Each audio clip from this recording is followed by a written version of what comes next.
Bismillahirrahmanirrahim. Assalamualaikum warahmatullahi wabarakatuh. Nahmadu ta'ala azza wa jalla wa nashkuruh wa na'udzu billahi min shururi anfusina wa sayyiati a'malina. May yahdihillahu fahuwal muhtadi wa may yudlil falan tajida lahu waliyyan mursyida. Asyhadu an la ilaha illallah wahdahu la syarika lah wa asyhadu anna Muhammadan 'abduhu wa rasuluhu la nabiyya ba'dah. Allahumma salli wa sallim wa barik ala nabiyyina wa habibina wa syafi'ina wa maulana Muhammad wa ala alihi wa sahbihi wa mawalah wa la hawla wa la quwwata illa billah. Amma ba'du fa ya ibadallah, usikum wa nafsi bi taqwallah wa ta'atihi la'allakum turhamun. Ma'asyiral muslimin muslimat wal mu'minin wal mu'minat jamaah Masjid An-Nas yang dirahmati Allah.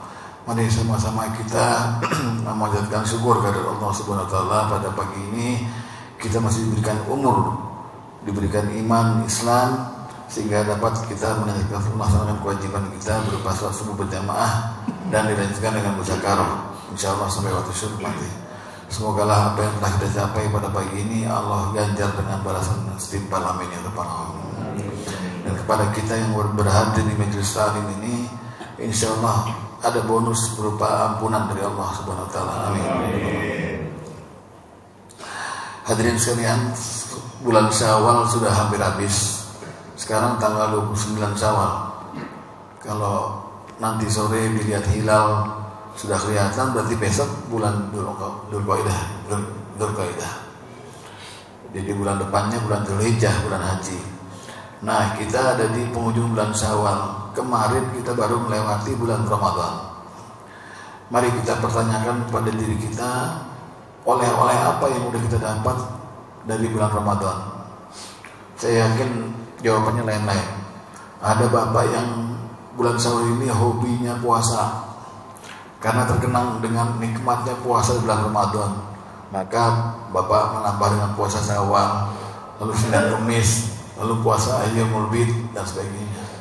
Ada juga orang yang terkenang dengan baca Quran di bulan Ramadan. Karena Ramadan itu syahrul Quran. Maka bulan Syawal ini bapak ngabisin khatamin tiap 3 hari. Wah, terkenang-kenang. Ada juga orang yang terkenang-kenang dengan sholat malam, seperti yang diuraikan Ustaz Anto kemarin. Maka tiap malam bangun tanpa alarm, sesuai dengan kebiasaannya Ustaz Haji Anto ini. Jadi udah nempel hakikat dari sholat malam dan nempel dalam dirinya.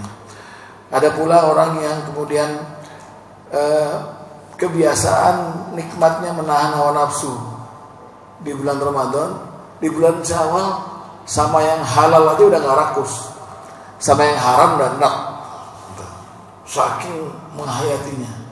Nah, sekarang ada satu lagi oleh-oleh dari bulan Ramadan yang bisa kita bawa sampai seterusnya.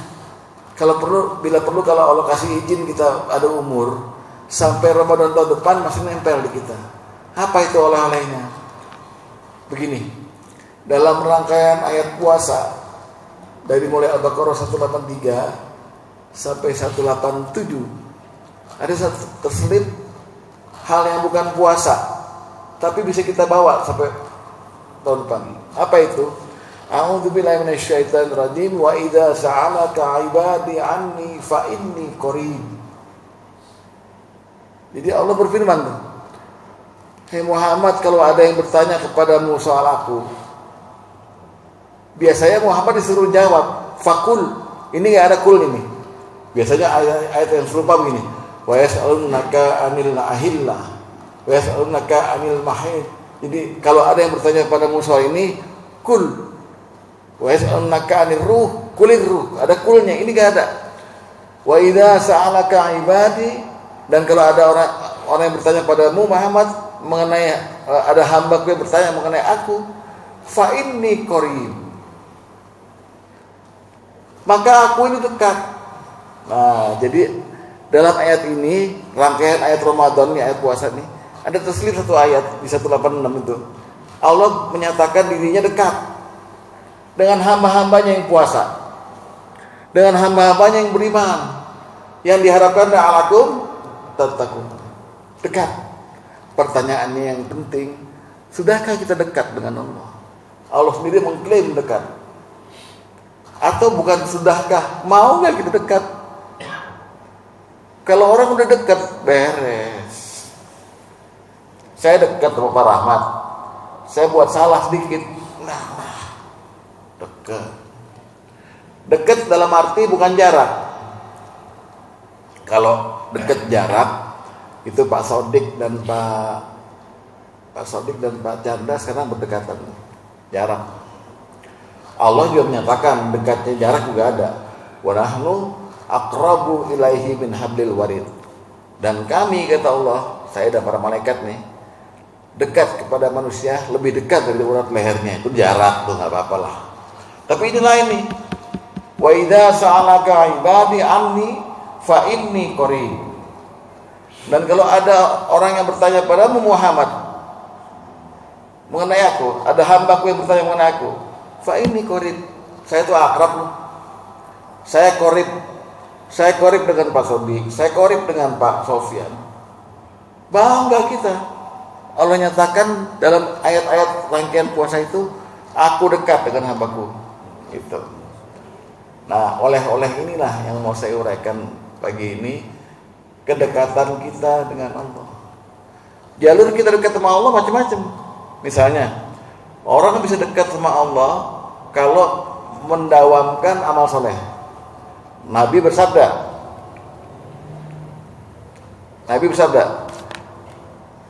man taqarraba fihi bi khaslatin minal khair. Nah, barang siapa di bulan Ramadan itu mendekatkan diri kepada Allah dengan khoslah, dengan perkara-perkara minal khair, kebaikan. Jadi mendekatkan diri dengan Allah, dekat dengan Allah bisa dengan perkara kebaikan. Perkara kebaikan artinya perkara yang tidak ada kejahatan di dalamnya. Jadi bapak baik terus tuh, dekat sama Allah. Satu, ya, dekat sama Allah juga bisa dengan jalur dermawan. Jalur apa? Sedekah. Dermawan tapi. Karena Rasulullah menyatakan as-sahiyyu qaribun minallah. Orang dermawan dekat sama Allah. Wa qaribun minan nas, dan dekat dengan manusia. Wa qaribun minal jannah, dan dekat dengan surga. Wa ba'idum minan nar, dan jauh dari neraka. Jadi jalur untuk dekat sama Allah, pertama perkara kebaikan. Dua, bisa juga bapak-bapak melakukan sedekah. Nyah nyoh nyah, orang Jawa bilang nyah nyoh nyah ya Pak Ketua. Nyah nyoh gitu. Enggak mikir. Bahkan kalau ciri-ciri orang yang habis lulus Ramadan itu, orang takwa itu, alladzina yunfikuna fis sarai wad dharra. Orang enggak mikir lah. Pak Tok, saya perlu 1 juta nih. Pak Tok adanya 500. Ya udah nih bapak-bapak semua gitu. Ya Pak Tok, saya ke rumah ya Pak. Ya. Begitu Pak. Ya. Jalur juga kemudian orang bisa dekat sama Allah melalui sujud. Rasulullah bersabda, aqrabu ma yakunul abdu min rabbih wa huwa sajidun. Sedekat-dekatnya seorang hamba dengan Tuhannya adalah saat Allah sujud. Ya kan? Dan kemudian jalur dekat dengan Allah juga bisa melalui bapak sergap melaksanakan yang fardu, lalu melaksanakan yang sunnah, yang nawafil juga sergap. Jadi setiap hari itu kerjaannya ibadah fardu, ibadah sunnah dicampur, pokoknya tiap hari rajin, nggak pernah bolong itu. Hatta uhibbah, kata Allah, sampai aku mencintainya. Kalau Allah udah cinta sama kita, udah dekat. Nah, dalam ayat tadi saya balikin ya, di ayat Al-Baqarah tadi, Allah berkata, wa idza sa'alaka ibadi anni fa inni qarib. Kalau ada hambaku yang bertanya kepadamu Muhammad soal aku dekat. Kayak apa dekatnya? Ujibu da'watad da'i idza da'an. Aku mengabulkan, aku tuh mengijabah, aku menjawab semua doa-doa mereka ketika mereka berdoa. Kalau kita nggak berdoa ya nggak dijabah. Idza da'an, ketika mereka berdoa. Nah, inilah jalur yang kelima yang mau saya garap pagi ini. Kita bisa membina kedekatan dengan Allah dengan mendawamkan doa. Doa. Ada orang yang nggak doa apa tiap hari? Ada. mungkin nggak tahu caranya, mungkin nggak tahu tuh hukum doa kayak apa gitu. Padahal dengan doa Allah katakan dalam ayat ini, ya, fa inni qarib ujibu da'watad da'i. Ayo dekat sama saya bisa dekat dengan kamu, kata Allah, melalui jalur doa. Berdoa padaku, doa padaku. Ya, jadi mari sekarang saya ajak diri saya dan hadirin hadirat sekalian untuk mendawamkan doa agar kita dekat sama Allah. Kalau udah dekat, maka makin dekat lagi tahun depan. Kalau nyampe umur nih ke Ramadan, makin dekat. Sehingga insya Allah kedekatan kita dengan Allah itu membuahkan KTBDC, membuahkan fasilitas Allah pada orang yang dekat pada dia. Ya. Nah, sekarang kita lihat doa, apa sih doa itu? Apa hukum doa, Pak? Ada yang mau menjawab? Apa hukum doa? Doa hukumnya apa? Hah? Wajib, betul. Jadi karena wajib, jadi kalau kita nggak melakukan doa, gimana? Kan aneh kan? Padahal wajib nih. Ini saya bacakan ayatnya. Kata Allah berfirman dalam surat 40, surat Ghafir ayat 60. Wa qala rabbukum ud'uni astajib lakum. Berkata Tuhanmu, berdoalah padaku. Astajib lakum. Aku akan dijabah kamu, aku akan jawab kamu. Jadi ud'uni itu fi'il amar, berdoalah padaku. Aku akan jawab itu. Lihat. Innal ladzina yastakbiruna an ibadati, sesungguhnya orang yang menyombongkan diri dari beribadah padaku, orang yang menyombongkan diri dari beribadah padaku, sayadkhuluna jahannama dakhirin. Kelak aku akan masukkan dia ke dalam neraka jahanam secara hina dina. Nah, yang dimaksud menyombongkan diri dari beribadah apa? Rasulullah menerangkan ketika turun ayat ini, Rasulullah berkata begini, ad-du'a'u huwal ibadah. Doa itu ibadah. Oh, berarti kelop sama ayat ini. Artinya makna ayat ini, barang siapa yang tidak mau berdoa padaku, aku lempar dia ke neraka jahanam secara hina. Maksudnya gitu. Jadi Bapak ntar cek surat 40 ayat 60. Ya, wa qala rabbukum ud'uni astajib lakum. Innal ladzina yastakbiruna an ibadati sayadkhuluna jahannama dakhirin. Luar biasa ini. Betapa wajibnya itu doa, gitu kan ya. Dan doa itu bisa membuat Bapak dekat dengan Allah. Di sini ada nggak yang setiap hari nggak berdoa gitu? Nggak berdoa. Jadi udah lewat aja gitu. Atau hanya mengaminkan doanya imam. Kayak tadi itu, Pak Omar, mohon maaf, Pak Sofian lupa. Hanya mendoakan, hanya mengaminkan doa imam saja. Nah, sekarang kita biasakan, kita ada kecenderungan untuk mendawamkan doa. Di setiap kehidupan kita, setiap hari doa itu. Cuman masalahnya kita mesti mengukur, menakar nih. Doa apa yang mesti kita baca tiap hari? Ya kan? Atau pengertian doa secara luas itu seperti apa gitu loh. Agar kita tidak termasuk orang-orang yang dikatakan yastakbiruna an ibadati, yang sombong, enggak mau berdoa. Jadi Allah minta. Nah, kebanyakan dari kita menganggap bahwa doa itu pasti permohonan. Doa itu pasti meminta, meminta atau memohon gitu. Benar, tapi tidak semuanya doa itu ada permohonannya gitu loh. Makanya mari sekarang kita garap model-model doa apa yang bisa mensahkan kita, syarat kita laksanakan tuh doa, tetapi kita nggak dianggap sombong oleh Allah. Jadi kita udah melaksanakan ini, udah dianggap berdoa. Nah, tiap hari kita dawamkan sampai bisa kita benar-benar terbiasa berdoa gitu. Nah, dalam Islam, dicatat nih dalam sebuah hadis atau dalam beberapa hadis dan dalam ayat-ayat Quran tuh, doa itu ada 4 model, sesuai dengan makna doa yang dimaksud. Jadi kalau kita udah melaksanakan satu saja itu, atau apalagi 4 satu atau 2 saja setiap hari gitu, maka kita udah dianggap berdoa dan udah sah kita bisa membina kedekatan dengan Allah. Apa aja itu doa? Satu, yang pertama doa dalam makna menyeru. Menyeru, Pak. Menyeru tuh gini, prakteknya menyeru tuh. Hei, itu menyeru. Hei, itu menyeru. Seandainya kita udah setiap hari bisa menyeru Allah, sama dengan kita berdoa. Allah berfirman dalam surat Nuh ayat 5. Dikatakan qala rabbi inni da'autu qaumi. Nabi Nuh berkata, Tuhanku, aku telah menyeru kaumku. Da'a. Ya, jadi ini dalil pertamanya. Da'a artinya menyeru. Prakteknya gimana? Coba kalau di rumah nanti bisa baca surat Al-Isra ayat 110 ini.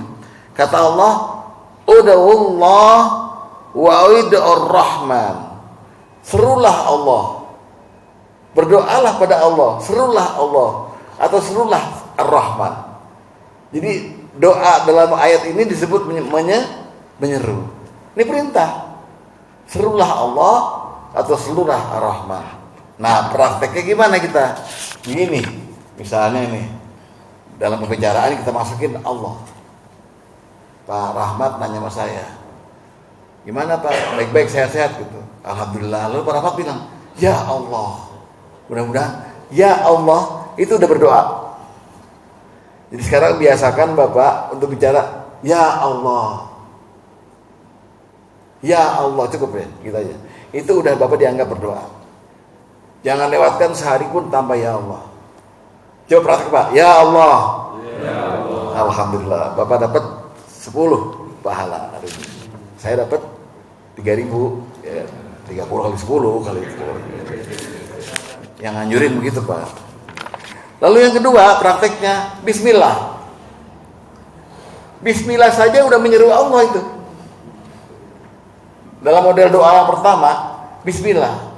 Dan fungsi Bismillah ini membuat apa yang Bapak lakukan menjadi bernilai ibadah. Apa niat yang Bapak sampaikan dengan diawali Bismillah, jadi keberkahan ada di dalamnya. Kata Rasulullah, kullu amrin zibalin la yubda'u fihi bi bismillahirrahmanirrahim fahuwa abtar. Setiap perkara yang enggak dimulai dengan bismillahirrahmanirrahim, maka terputus keberkahannya. Jadi, ya tadi ya Allah, sekarang bismillah atau bismillahirrahmanirrahim. Setiap memulai sesuatu, itu udah berdoa. Berdoa dalam makna menyeru. Apapun, berkacamata apa bismillahirrahmanirrahim, baca bismillahirrahmanirrahim, biasakan Pak. Maka insya Allah Bapak tidak dianggap sebagai orang yang menyombongkan diri dari beribadah kepadanya. Ya, 2. Ketiga, insya Allah dalam surat Al-Kahfi kita dilarang untuk bicara besok saya mau ke sana tanpa insya Allah, besok saya datang tanpa insya Allah, dilarang kita. Jadi sebaiknya insya Allah. Ya. Cuman sekarang insya Allah ini udah nggak dipercaya Pak, ya kan? Lu datang nggak besok lo? Insya Allah, jangan insya Allah lo, yang bener dong pasti. Jadi Allah diremehin. Nah sekarang balikin lagi, untuk kita dianggap sebagai orang yang berdoa kepada Allah, pakai insya Allah. Cuma jangan Bapak manfaatkan juga. Istri minta Pak THR nih, keluarin dong Pak THR-nya. Insya Allah. Jangan, jadi insya Allah jangan jadikan tameng untuk menghindar dari kewajiban, tapi insya Allah memang betul-betul Bapak, kan arti insya Allah tuh jika Allah menghendaki, sesuai kehendak, jika Allah menghendaki, ya insya Allah. Keempat, dalam doa dalam kaitan menyeru, Masya Allah. Masya Allah fungsinya adalah mengakui bahwa ini terjadi atas kehendak Allah. Kalau subhanallah adalah untuk menyeru Allah setelah melihat sesuatu yang salah, yang negatif. Subhanallah artinya kita bilang bahwa yang salah ini yang benar Allah, gitu. Nah, ini Masya Allah. Masya Allah tuh heran. Masya Allah. Masukin. Sama dengan Bapak udah berdoa. Terakhir, qadarullah. Qadarullah itu artinya sudah Allah takdirkan. Rasulullah dalam surah qadarullah ini bilang begini, wa in asobaka syai'un, kalau kamu ditimpa sesuatu kejadian atau musibah, fala takul, jangan kamu berkata, lau anni fa'altu kana kadza wa kadza, seandainya saya tadi nggak begitu, nggak kejadian kali ini ya.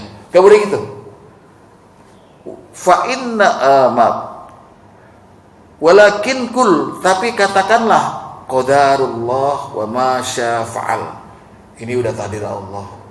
Allah yang berkehendak. Ya, jadi apa tadi, Pak? Ya Allah, bismillah, insyaallah, masyaallah, dan qadarullah. Biasakan.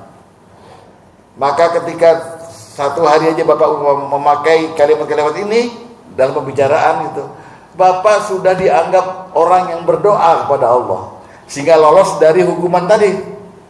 Innalladzina yastakbiruna an ibadati sayadkhuluna jahannama dakhirin. Bahaya banget itu hukumannya. Orang yang menyombongkan diri gak mau berdoa padaku, aku akan masukkan neraka jahanam dengan hina dina. Nah, Bapak lolos dari ini. Itu model doa yang pertama. Model doa yang kedua, doa dalam makna memanggil. Ada hadis begini. Lama khalaqallahul jannah, ketika Allah menciptakan surga, da'a Jibril. Allah memanggil Jibril. Nah, da'a itu doa. Doa dalam arti memanggil. Kalau tadi dalam arti menyeru, sekarang memanggil. Ya. Prakteknya gimana? Allah sendiri yang berkata ini loh. Ya, jadi ini kalau Bapak cek surat Yunus ayat 10 nih. Allah berkata begini, dakwahum, doa-doa mereka, doa-doa ahli surga nih, doa kita, amin. Dakwahum fiha, dalam surga, subhanaka Allahumma, wa tahiyyatuhu fiha salam, wa akhiru da'wahum anilhamdulillahi rabbil alamin. Artinya begini, doa mereka para ahli surga di dalam surga adalah, ya Allah, subhanaka, Maha suci Engkau. Ya, wa tahiyatuhu fiha salam, dan antara penduduk surga nih, antara Pak Rahmat dengan Pak Haji Chandra ini bilangnya assalamualaikum. Wa akhiru da'wahum, dan doa-doa mereka diakhiri dengan alhamdulillahirabbil alamin. Doa itu isinya subhanaka, alhamdulillah, subhanallah, alhamdulillah. Sama dengan zikir-zikir yang Rasulullah suruh. Jadi biasakan sekarang, kalau Bapak ada waktu kosong, dawamkan semua zikir yang Rasulullah suruh. Dari mulai yang berat sampai yang ringan-ringan aja. Contoh yang ringan tuh, subhanallah wa bihamdihi, subhanallahil adzim, subhanallah 100 kali. La ilaha illa anta subhanaka inni kuntu minadz dzalimin 100 kali. La ilaha illallah, la ilaha illallah. Atau yang 4 itu yang Allah senang. Dari mana aja Bapak mulai sama aja Allah senang. Subhanallah, walhamdulillah, la ilaha illallah, Allahu akbar. 100, 400. Kelihatannya kayak zikir ya, memang sama. Zikir artinya menyebut nama Allah. Kalau da'a yang ini memanggil Allah. Dawamkan biar aja. Udah di setiap kita pembicaraan selalu ada ya Allah, masya Allah. Lalu kita di waktu-waktu kosong kita nggak usah lihat Netflix dah, nggak usah lihat YouTube. Ya zikir dulu bentar. Zikir. Setengah jam dapat 1.000 Pak. Dapat 1.000. Misalnya divariasi, tapi bukan dibuat-buat sendiri. Memang Rasulullah yang suruh. Misalnya kan Rasulullah bilang ada 4 kalimat yang Allah suka. Yang tadi, seandainya Bapak mulai dari mana aja silakan. Subhanallah, alhamdulillah, la ilaha illallah, Allahu akbar. Setelah selesai itu, subhanallahnya divariasi. Subhanallah wa bihamdihi, subhanallahil azim. Setelah itu la ilaha illallah divariasi. La ilaha illallah al-malikul haqqul mubin. La ilaha illallah wahdahu la syarikalah, lahul mulku wa lahul hamdu 100 kali. Setelah itu alhamdulillah juga, alhamdulillah rabbil alamin, alhamdulillah rabbil alamin, atau alhamdulillah hamdan katsiran thayyiban barakan fi, dan sebagainya. Jadi banyak, jadi Bapak sudah berdoa dengan banyak kalimat Allah dalam konteks doa yang memanggil. Pertama menyeru, kedua memanggil. Jadi prakteknya banyak sekali prakteknya. Semua zikir-zikir yang mengagungkan Allah. Itu doa dalam model nomor 2. Jadi kalau selamat kita, kalau sudah berhasil kita mendawamkan, membiasakan doa model pertama dan doa model kedua. Doa model ketiga dengan makna doa itu menyembah. Menyembah berarti mengagungkan Allah. Menyembah berarti menyebut nama Allah dengan ada harapan dalam diri kita untuk menggantungkan nasib kita. Itu menyembah. Ya. Dalam konteks doa menyembah ini ada dalilnya ini. Surat Al-Qasas ayat 88. Bunyinya wala tad'u ma'allahi ilahan akhar. Janganlah kau tad'u, janganlah kamu menyembah. Janganlah kamu berdoa kepada selain Allah. Berdoa di situ artinya janganlah kamu menyembah kepada selain Allah. Tad'u. Jadi doa menyembah. Prakteknya gimana? Bapak sebut semua lafal atau kalimat yang mengandung penyembahan kepada Allah, pengagungan kepada sifat-sifatnya. Contoh, sebut aja ayat kursi. Tadi dibacakan di rakaat kedua ya. Allahu la ilaha illa wal hayyul qayyum la ta'khudhuhu sinatun wa la nawm lahu ma fis samawati wa ma, dan seterusnya. Bahkan ada khasiatnya. Siapa yang baca ayat kursi akan begini kan Rasulullah bilang. Baca ayat kursi. Atau bisa juga baca doa yang tidak ada permintaan di dalamnya, tapi Allah mengajarkan kita. Contohnya seperti doa yang tercantum dalam Ali Imran ayat 26. Qul Allahumma malikal mulki tu'til mulka man tasya wa tanzi'ul mulka mimman tasya wa tu'izzu man tasya wa tudhillu man tasya biyadikal khair innaka ala kulli syai'in qadir. Itu tidak ada permintaan di situ. Yang ada kita cuma menyembah Allah aja, mengagungkan Allah aja. Wahai Allah, Raja yang memiliki kerajaan, Engkau naikkan siapa yang Engkau kehendaki, Engkau turunkan siapa yang Engkau kehendaki, Engkau hinakan siapa yang Engkau kehendaki, Engkau muliakan siapa yang Engkau kehendaki, ya kan? Di tanganmu segala kebaikan, Engkau Maha menentukan segala sesuatu. Itu doa karena diawali dengan Allahumma Qulillahumma malikal mulki tu'til mulka man tasya, itu loh. Bisa begitu. Jadi kita biasakan Pak begitu-gitu, ya. Berdoa model ketiga ini.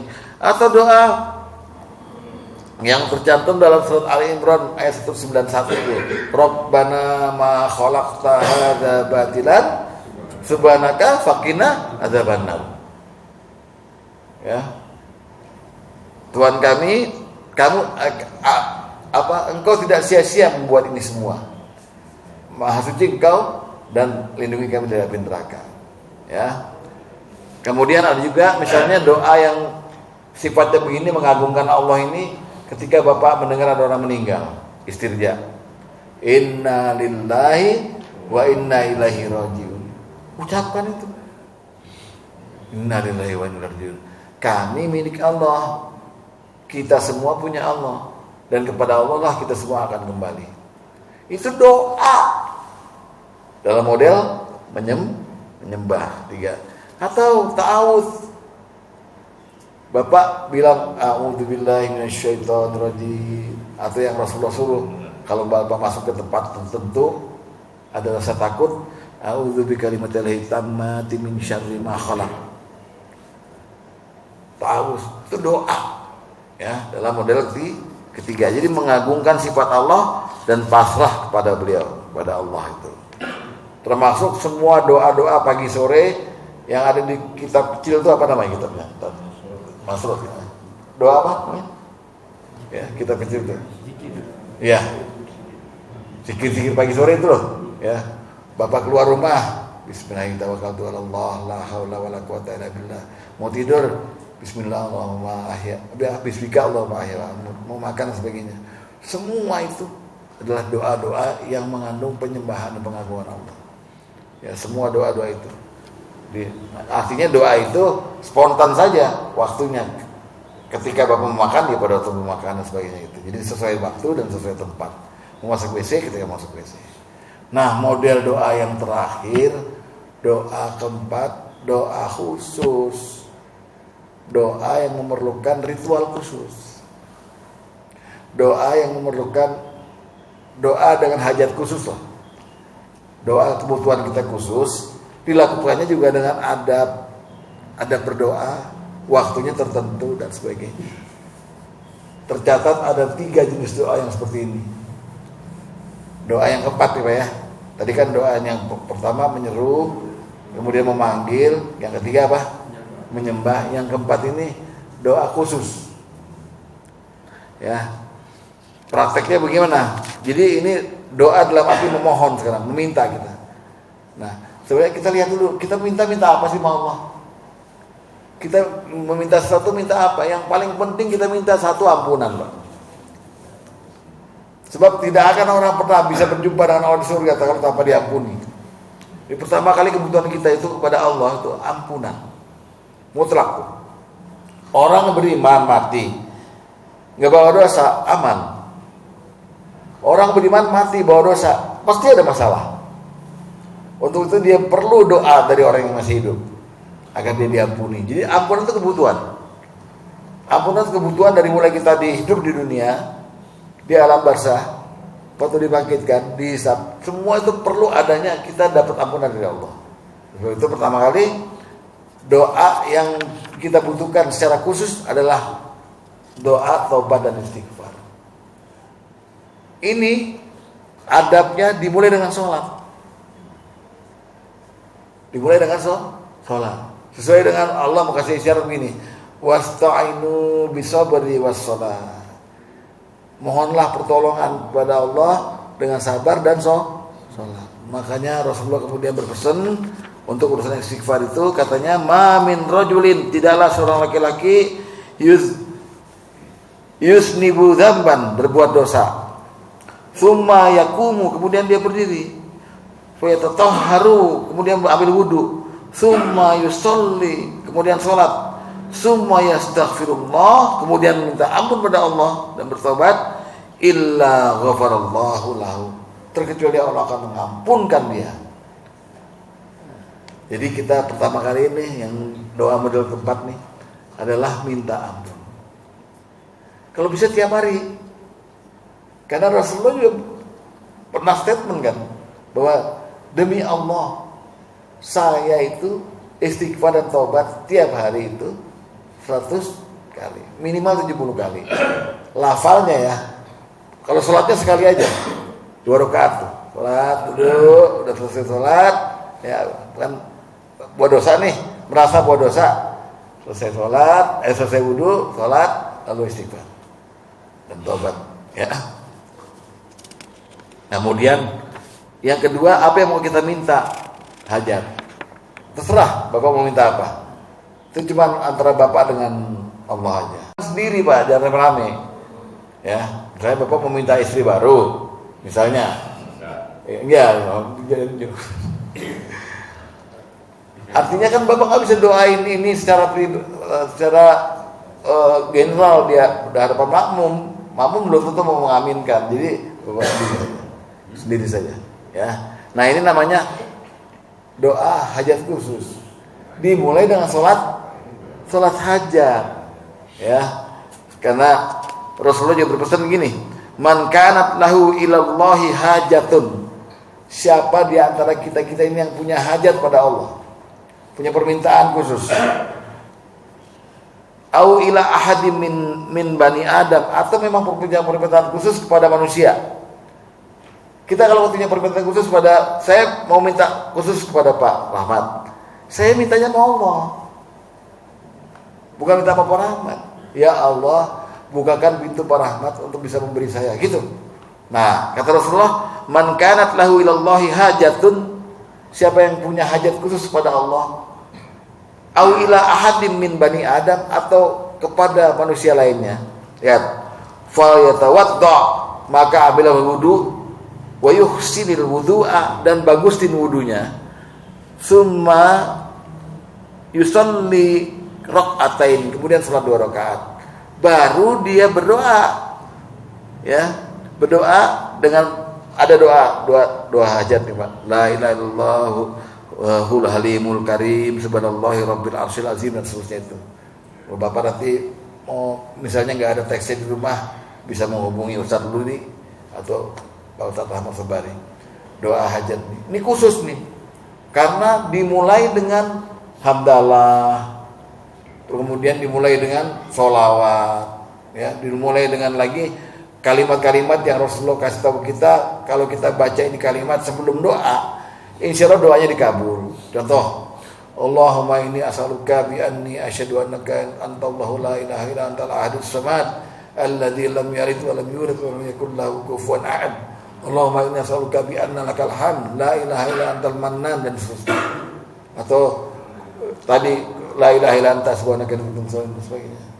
Ini doa khusus. Kalau bisa lakukan tiap hari, apa sih Bapak perlu? Lakukan ya tiap hari. Nah, doa yang model nomor 4 ini yang ketiga adalah doa istikharah. Dimulai dengan salat istikharah, tapi ada doanya. Untuk apa istikharah itu? Untuk minta Allah menunjuk perkara ini baik apa enggak buat saya, gitu. Ini ada perkara nih, kita menjalankan. Saya mau berobat. Saya nanya sama Allah dulu lewat istikharah. Ya Allah, kalau ini baik bagi saya, dekatkan dia dan sukseskan dia. Tapi kalau ini jelek bagi saya, jauhkan dia. Itu namanya istikharah. Atau memilih jodoh ya Pak Tok. Nah, ada dua perempuan yang kita naksir, mau kita nikahin. Suruh Allah yang milihin. Ya Allah, yang mana yang cocok? Yang bagus buat saya gitu. Iya.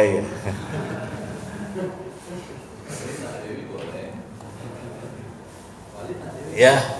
Nah itulah daftar doa-doa yang tadi kita berangkat dari niat kita untuk dekat pada Allah melalui doa sesuai dengan tadi ayatnya, wa idza sa'alaka ibadi anni fa inni qarib ujibu da'watad da'i idza da'an. Al-Baqarah 186. Jadi kita mengamalkan ayat itu dengan cara gimana? Mendawamkan doa. Sedangkan Rasulullah sallallahu alaihi wasallam memang menguraikan bahwa doa itu bukan hanya semata-mata kamu minta. Ada doa yang bermakna kamu hanya memanggil Allah. Ada yang bermakna kamu hanya menyeru pada Allah. Ada yang bermakna kamu menyembah Allah, mengakui kebesaran Allah dan menyembahnya. Dan terakhir ada yang bermakna kamu memohon pada Allah. Nah, permohonan juga ada 3, yaitu permohonan doa khusus, doa istikharah, ataupun doa istighfar dan taubat. Demikian, semoga ada manfaatnya. Subhanakallahumma wa bihamdika asyhadu an la ilaha illa anta astaghfiruka wa atubu ilaik. Wassalamualaikum warahmatullahi wabarakatuh. Terima kasih Pak Ustadz atas uraiannya mengenai doa. Jemaah sekalian, barangkali ada yang ingin bertanya, kita masih ada waktu sekitar 10 menit. Silakan.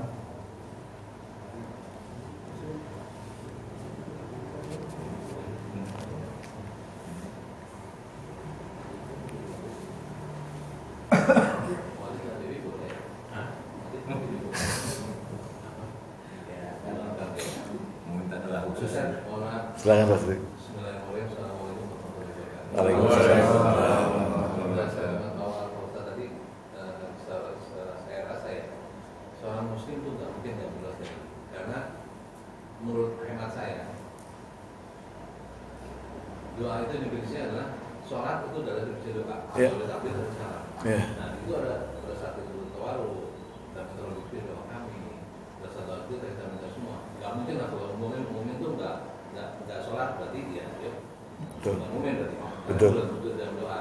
Mungkin yang jadi benang merah di sini adalah kalau pada saat kita biasanya kan pada saat tadi puasa bilang kita dekat pada saat sujud, dan ada beberapa literatur pada sujud terakhir sama setelah tahiyat. Iya.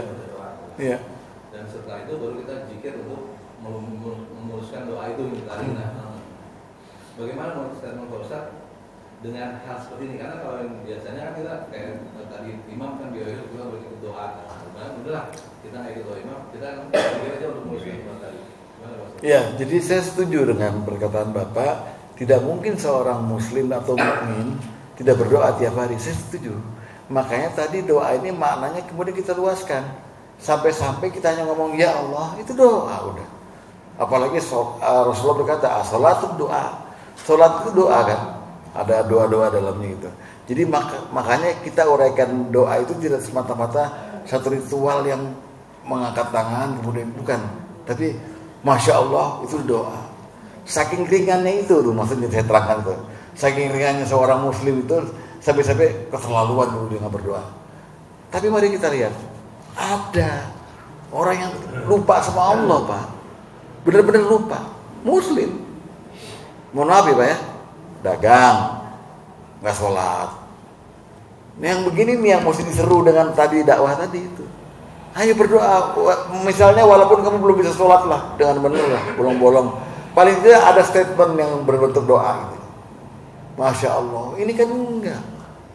Udah sholat enggak apa enggak gitu loh. Jadi semudah-mudahnya doa ya tadi, hanya menyebut Allah saja bisa doa. Apalagi yang Bapak uraikan tadi, Pak, jelas setuju saya. Jadi apalagi yang dilakukan oleh imam tadi itu, semuanya kita berbentuk doa. Nah yang paling ringan tadi, yang dua pertama, menyeru dan memanggil. Jadi melibatkan Allah dalam kehidupan kita, dalam statement kita setiap hari itu. Membiasakan Pak. Karena ada yang nggak biasa Pak. Ada yang nggak biasa. Kayaknya nyebut Allah masih risih gitu. Ada. Padahal kalau sudah Allah bilang begitu ya, itu pertanda kamu udah deket sama saya kata Allah. Yang penting kamu manggil saya, nyuruh saya. Kayak Allah mau nyambungin kabel kayak gitu loh Pak. Nih, kamu pencet, udah kamu udah doa. Pencet, kamu udah doa. Gampang. Jadi saya setuju Pak. Tidak ada seorang muslim dan mukmin yang memang dalam kacamata Bapak. Tapi di luar sana ada yang perlu kita seru, kita dakwahkan lagi. Ayo dekat sama Allah. Makin kamu jauh, makin udah. Kamu hanya terjebak dalam dunia saja. Kita, Pak Siddiq. Terima kasih. Ada lagi? Cukup. Lagi. Nah Simon mau nanya Nah Simon. Ayo tanyain.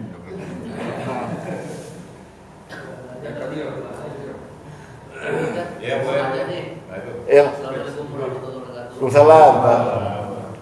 Saya mau nanya tadi kalau berdoa ya itu baiknya yang paling bagusnya yang sendiri apa yang bersama-sama kalau untuk doa. Ya. Kalau untuk setiap doa itu kan kita habis sholat fardu itu. Ya. Itu baiknya kalau untuk sendiri doa bagaimana ataupun itu bersama-sama. Iya. Itu aja yang saya tanyakan. Terima kasih. Ya. Disesuaikan saja Pak, disesuaikan dengan sholatnya. Kalau Bapak sholat sendiri di rumah, maka doanya munfarid, doanya sendiri sesuai dengan kebutuhan Bapak. Itu malah kesempatan emas tuh. Karena kan ada momen doa yang Allah cepat kabulkan. Ada dua. Satu di malam hari, di akhir malam kalau kata Pak atau kemarin fi akhiri lailah ya. Atau doa setelah sholat fardu min duburi sholah. Nah ini ada pertentangan ulama memang. Apakah dia setelah sholat fardu itu artinya di penghujung itu sebelum salam atau sesudah salam? Banyak dalil yang mengatakan doa sebelum salam juga ada. Allahumma a'inna ala zikrika wa syukrika itu sebelum salam. Tapi ada yang melaksanakannya sesudah salam. Tidak apa-apa karena makna duburi sholat loh, penghujung sholat yang dipertentangkan itu. Jadi doa sendiri baik, doa bersama-sama lebih baik lagi. Rasulullah bersabda waktu itu gini, tidaklah seorang mukmin berdoa mengangkat tangan kemudian diaminkan oleh orang sekelilingnya terkecuali Allah mengabulkan doa-doa mereka. Ya. Cuma memang sebaiknya Bapak itu mengerti makna doa yang dibaca oleh imam. Ya kalau imamnya iseng gitu, ya Allah bikin ini semuanya pengkor ya Allah, amin. Kan aneh jadinya doanya. Misalnya gitu. Ya. Jadi mesti ngerti. Nah, untuk itu memang kita mesti sehati Pak, jemaah. Sehati. Orang mukmin innamal mu'minuna ikhwatun. Faslu zata apa artinya? Orang mukmin bersaudara. Jadi doa dua-duanya baik, Pak.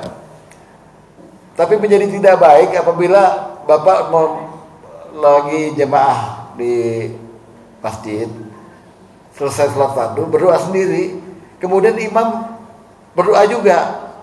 Jadi Bapak nggak konsen lagi. Nah itu aja. Gangguannya itu doa sebetulnya. Tapi dua-duanya kegiatan yang sangat baik sekali. Karena menunjang kedekatan Bapak dengan Allah. Gitu Pak ya. Makasih Ustaz. Ya, alhamdulillah. Pak Haji. Ya, mungkin sedikit aja. Ya. Assalamualaikum warahmatullahi wabarakatuh. Waalaikumsalam warahmatullahi Jadi, apa yang disampaikan oleh Pak Boy, saya setuju bahwa dalam perjalanan kehidupan kita sehari-hari tidak pernah akan lepas dari Doa. yang namanya doa. Dari mulai mau tidur sampai bangun tidur, apa dari bangun tidur sampai tidur lagi? Iya. Pastinya dari mulai bangun tidur ya kan. Alhamdulillah lagi bangun tidur ya. Ahyana ba'da mamatan. Sampai mau tidur lagi. Jadi kehidupan keseharian itu kayak keluar dari rumah, masuk masjid, keluar masjid, semua itu tidak akan lepas dari doa. Cuman bagaimana Ustaz kalau ada perasaan kita kok saya udah berdoa tapi kok nggak dikabul-kabul ya? Nggak dijawab-jawab ya ada apa ya kan gitu. Jadi gimana untuk menghindari pertanyaan itu? Berarti ini kan ya. Katanya janji Allah, katanya Allah dekat mengabulkan. Ini astajib lakum ya. Nah, Ini sebenarnya babnya lain ini. Ini babnya bab pengabulan doa. Ya, tapi saya sedikit kasih contekan ya gitu. Jadi kasih spoiler. Doa ini doa khusus pas ini. Nggak mungkin kan yang ditanya doa masa kamar mandi kan? Kok nggak dikabulin kan? Itu nggak mungkin. Kan cuma Allahumma ini a'udzuminal khubuthi. Jadi doa khusus kan yang ditanya. Misalnya saya nih, saya udah berdoa, saya minta kesembuhan. Orang lihat kan saya belum sembuh gitu kan ya. Jadi orang berkesimpulan Bapak belum dikabulin doanya nih sama Allah, gitu kan. Nah, jadi pengabulan doa itu urusan Allah. Dan Rasulullah kasih sedikit spill juga kepada kita. Jangan kamu berkata, saya udah berdoa tapi belum dikabulin sampai kamu berhenti berdoa gara-gara itu. Nggak boleh. Itu namanya doa ajal. Doa yang terburu-buru. Minta aja terus. Bahkan dalam hadis kursi disebut begini. Malaikat tuh heran lihat Allah tuh diem aja ketika ada orang mukmin yang berdoa sampai nangis-nangis di bumi ini. Lapor malaikat nih, itu udah nangis-nangis kok nggak kau kabulkan katanya. Nggak apa-apa, aku tahan dulu, aku nggak kabulkan. Aku senang lihat dia merintih. Gimana coba? Aku senang lihat dia merintih. Biar dulu nanti. Seandainya sampai mati Bapak nggak dikabulin doanya, Allah akan ganjar di atas nanti. Nih doa-doa yang kamu minta nih. Jadi ada penundaan dari Allah. Allah memberi kita sesuatu sesuai waktu yang Allah tahu, bukan sesuai dengan kebutuhan kita. Ya. Atau doanya kita nggak dikabulin seolah-olah, padahal Allah ganti dengan yang lain. Atau berdoa semoga besok usahanya laku. Allah nggak, seolah-olah nggak ngabulin, padahal Allah bilang, kamu kalau usahanya laku sombong, saya kasih kamu jantungmu sehat. Kita nggak tahu. Atau ditunda lagi, nanti di hari kiamat saya kasihnya gitu. Jadi macam-macam pengabulan doa Allah gitu. Jadi jangan sampai kita berkata, kok nggak dikabulin? Karena ud'uni astajib lakum, pasti Allah kabul. Astajib itu macam-macam artinya. Allah terima, Allah register, Allah jawab, Allah kabul. Bapak permohonan ke kelurahan nih, proposal biaya Agustusan.